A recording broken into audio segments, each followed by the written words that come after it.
Hey guys, DRX Athletics here. Welcome back to On the Path to Recovery series, part 2 of the shoulders. In the first video, we talked about the bigger muscle groups that play a key role in shoulder health and shoulder stability. In this video, we're going to focus more on the detailed muscle groups, such as the rotator cuff muscles and those neck muscles that, if get tight or weak, can lead to a lot of issues, such as shoulder instability, rising of the shoulder causing thoracic outlet syndrome, jarring up of certain joints such as the SC joint, some intercostal rib joints, also some cervical joints as well. So all this is very important, and the whole objective for us here, guys, is to help you guys create a routine that you can implement daily to promote healthy shoulders, to create shoulder mobility, to improve shoulder mechanics, also reduce shoulder pain and prevent shoulder injury. So stick with us. We're gonna guide you through this right now. Let's go.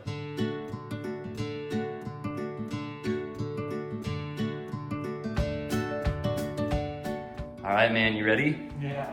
Okay, Dalen knows how painful this is, but he also knows the benefits of it. We're gonna dive into some myofascial release techniques for the rotator cuff muscles. We're first gonna look at the infraspinatus here. You can kind of see it, attaches to that scapula all the way out to the humerus, and also the teres minor, this muscle out here on the outside, attaching also to the scapula, to the humerus. They connect the two. So what he's gonna do for the more localized attack on those fibers, he's gonna use the lacrosse ball. It's gonna really dive into those trigger points. So what he's doing, he's laying on his side, he's putting his pressure in these areas. He's gonna search around, camp out, and sit on these spots, okay? And he's just gonna roll back and forth. He's gonna sit on it, just hold, try to really break up those adhesions in the muscle tissue. All right, Dalen, so let's see how it's done. So what I like to do with this is, I don't throw all my weight all at once into it. I kind of just ease my weight into it. Yeah. I'll lift my arm and then I'll kind of just roll.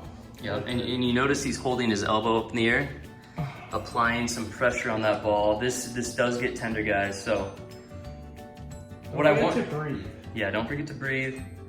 Focus on, let's stick to about 2 to 3 minutes here. Just breaking up those adhesions, and then we're gonna jump into the foam roller, which is gonna help cover more surface area.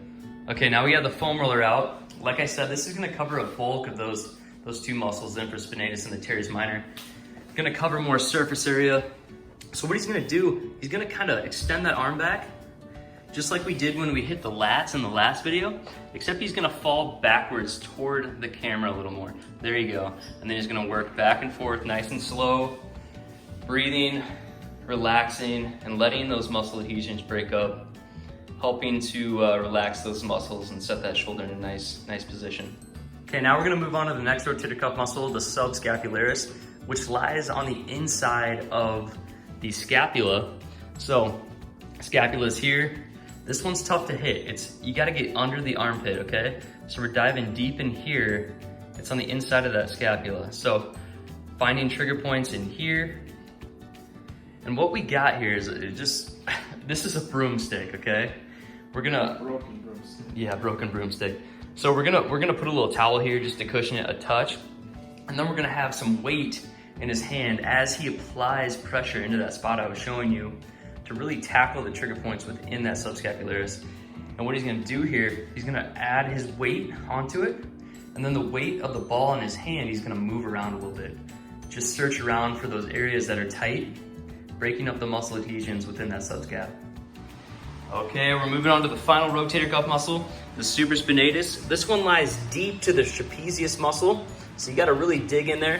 And it lies underneath this bony structure, the acromion process, and then the tendon attaches to the head of the humerus on the lateral side of that shoulder. So what we got here, we got a little bar, and it's pinned up against the wall, and then stuck into that supraspinatus area, just breaking up the adhesions and muscle fibers as he searches around with his arm, trying to find spots that are tender. And he can move this around wherever he wants. And you can notice he's moving his neck away just to open up that space and just really give him a spot to really dig into. Great exercise for breaking that supraspinatus up. This muscle causes a lot of fits, causes a lot of injuries due to its tightness over time, especially when you're taking the arm overhead repeatedly, especially as athletes and stuff. So really get this muscle loosened up. You're gonna see a huge difference in your everyday life and in athletic performance. So, okay, now we're gonna look at some stretches for the rotator cuff muscles. I always recommend doing the myofascial release techniques prior to this. So we have a simple routine here that Dalen's gonna run us through. 3 simple exercises, 3 simple stretches. As you can see, the first one here, Dalen's pulling the arm across the body, hitting that teres minor and infraspinatus muscle that we were talking about before. Right back here, putting a really good stretch on that. If you need a deeper stretch, you can do this either on the floor or on a ball, but you're gonna put some weight into that with your body and just get a deeper stretch just like that. I recommend holding this for 30 seconds to 2 minutes, and we're gonna do 2 sets, 2 to 3 sets here. All right, now he's gonna move on to the supraspinatus muscle. He's gonna stretch out this arm, get the thumb down, and he's gonna hit that supraspinatus right up here.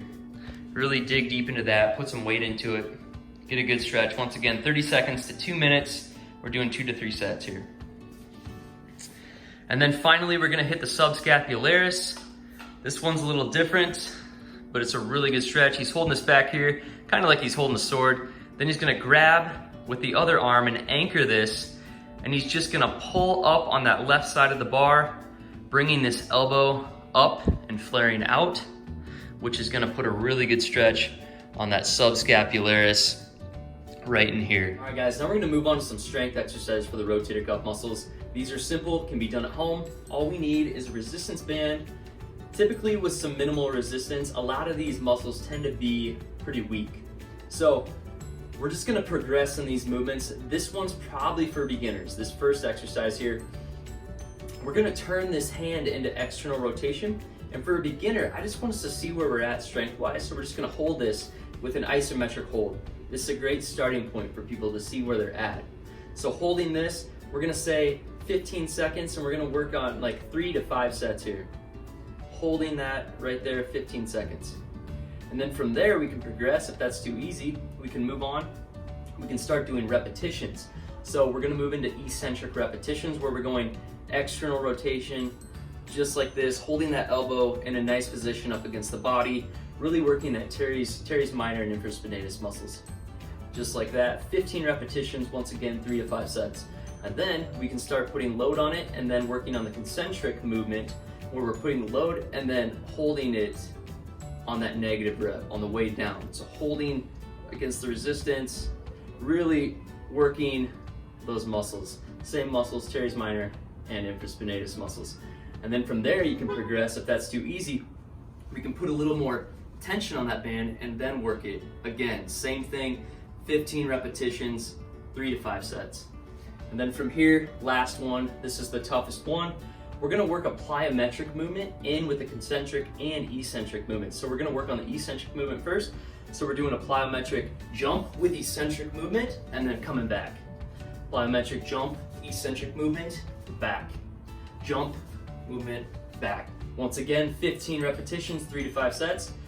Next one is just the concentric movement where we're jumping out, holding, letting it back in, coming in. Jump, hold, bring it in, control it on that negative rep. Once more time, we're gonna jump out in the concentric, hold it on the concentric on the way back, just like that, guys. That would be the more advanced version, but these are all great exercises. Progress as needed, depending upon your strength level and skill level.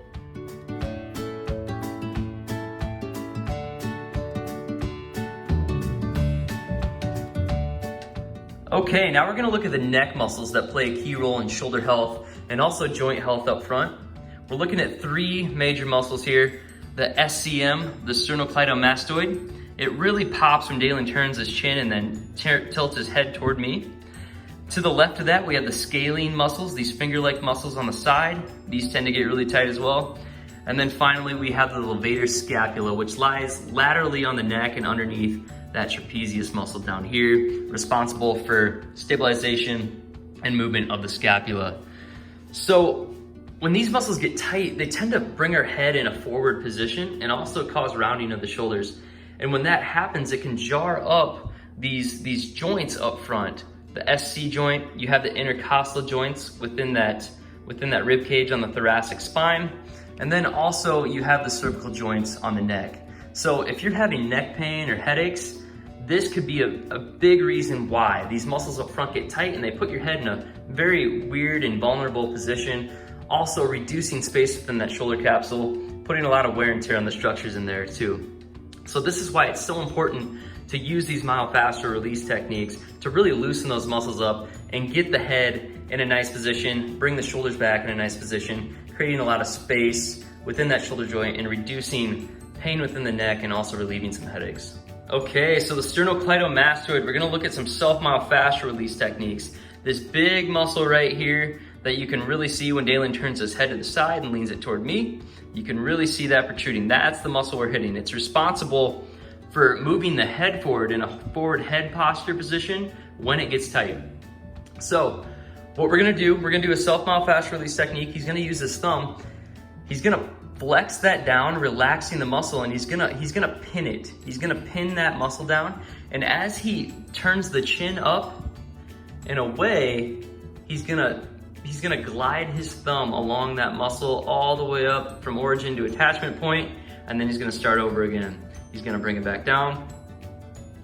He's gonna pin that muscle again. And as he glides up, putting that muscle on stretch, he's gonna glide the thumb along that muscle, really relaxing it, breaking up those adhesions, really setting that neck and head in a nice position. Okay, so now we're gonna look at some myofascial release techniques for the scaling muscles.